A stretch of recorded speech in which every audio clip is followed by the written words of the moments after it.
Hi everyone, thanks for joining me today.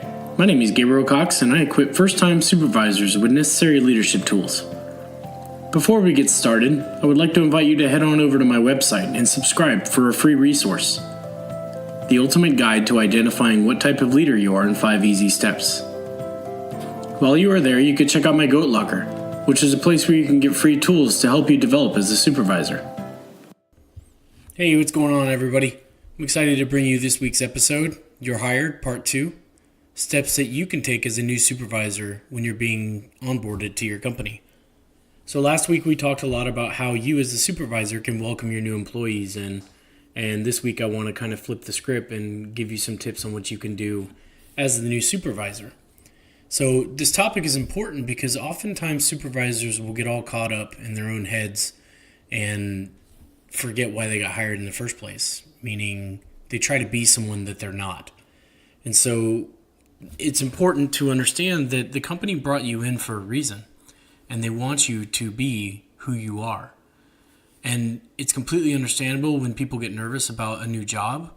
I have a close relative that's starting a new job today, and she is excited, but also a little bit nervous. So we talked a little bit about it, and it's pretty exciting.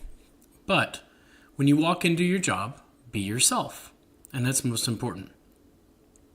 So what we're going to do today is I'm going to give you a couple tips and ideas of things that you can do when you take on this new job.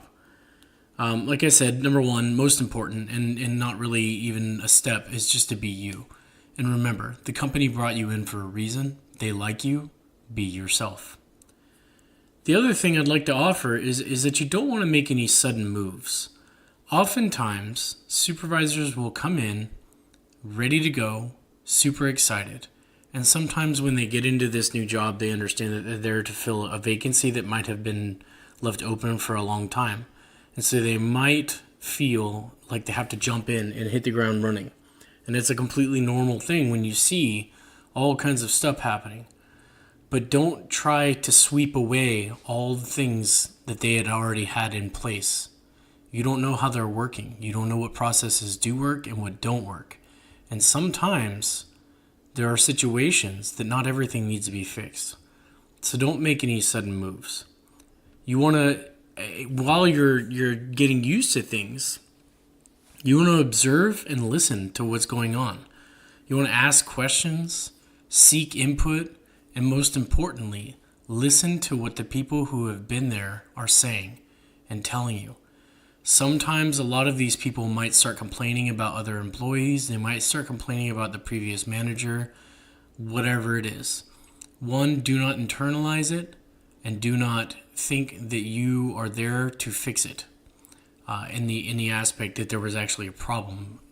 And what I mean by that is that if somebody comes up to you and they start complaining about a previous supervisor, don't just play into their hand.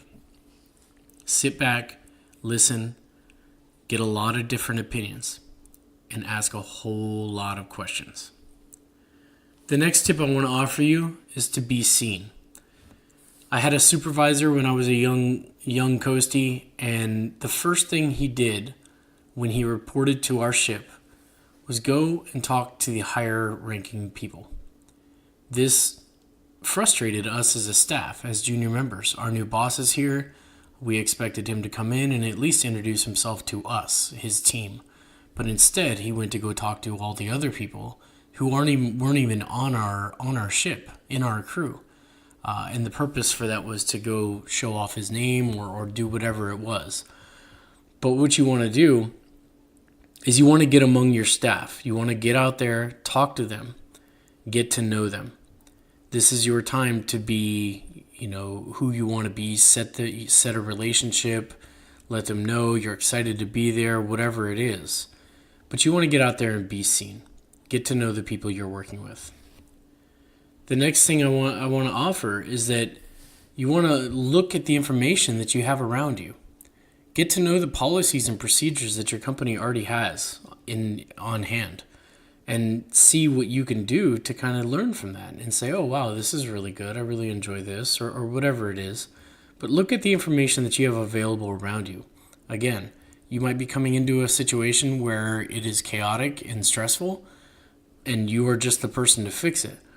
But there's probably some good tools and tricks that they already have in play.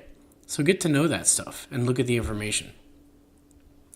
The next thing you want to do is you want to emphasize teamwork. And what I mean by that is that your staff probably already knows more about the job than you do. And while they are not the supervisors, they're the ones who are going to be working to make you look better, if you will. So emphasize teamwork. While you will need to establish your authority, you will also need to empower your staff as well. The next tip I want to offer is to be consistent and fair. So this is pretty challenging because you're by nature you're going to find members of your team that you can lean on a little harder.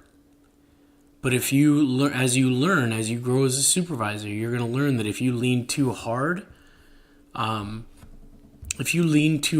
these folks, then they will start to get burnt out. So be consistent and be fair with the work that you're going to be delegating. And I say this early on. You want to do this early on because it's important to set that standard early on. The next thing I want to offer you is to promise and provide good communications. Okay, communications can make or break a team. You will hear me talk about communication in almost every single recording because it is that important. Think about all the times when you didn't know when something was happening, when you were not the supervisor. It could be someone was laid off, it could be a schedule change, it could be whatever. It doesn't matter. But you need to promise and provide good communication up and down, and that means to your direct reports and to your managers. And it's early on, you're just getting started. So emphasize that as one of your tips or one of your key values as far as a leader is concerned, is that you will communicate with your people. And that could be good and bad. As far as, explaining to them, hey, not all the communication I say is you're going to want to hear, because it could be kind of difficult work or extra work or whatever it is. But you can guarantee that I will communicate this. Finally, you want to talk to your boss. And I put this one last because, much like my situation earlier that I was describing about my boss coming in and talking to all the other bosses first before meeting his team, you want to talk to your boss and you want to clarify the extent of your authority and your responsibility. Now, a lot of this could have come out of the interview. I don't know how your interview process went, but if it wasn't clarified then, this is a great time to clarify your authority and your responsibility. So you want to understand all the processes and how you can better serve him or her as your supervisor. With that being said, I want to close this out, and I'd like to offer just a couple of questions. What strategies, what things have you noticed a new supervisor coming in when you were a junior person or when you were an everyday employee and not the supervisor? What did you notice that you liked about your new supervisor coming in? What did you like about him or her? Like as far as what he or she did. And then on the other side, what were some things that you feel that they could have done a little bit better? I think you're probably going to find that if you follow these steps that I just gave you, you're really going to start the relationship out the right way. And those first impressions, keep in mind, those first impressions can last a lifetime. I hope you all enjoyed this podcast. Thank you. Have a great day. Thank you for listening to today's podcast. If you are a supervisor who is currently looking for leadership development, log on to my website and click the Work With Me link and fill out the application to qualify. If you know someone who may benefit from this podcast, please share it with them.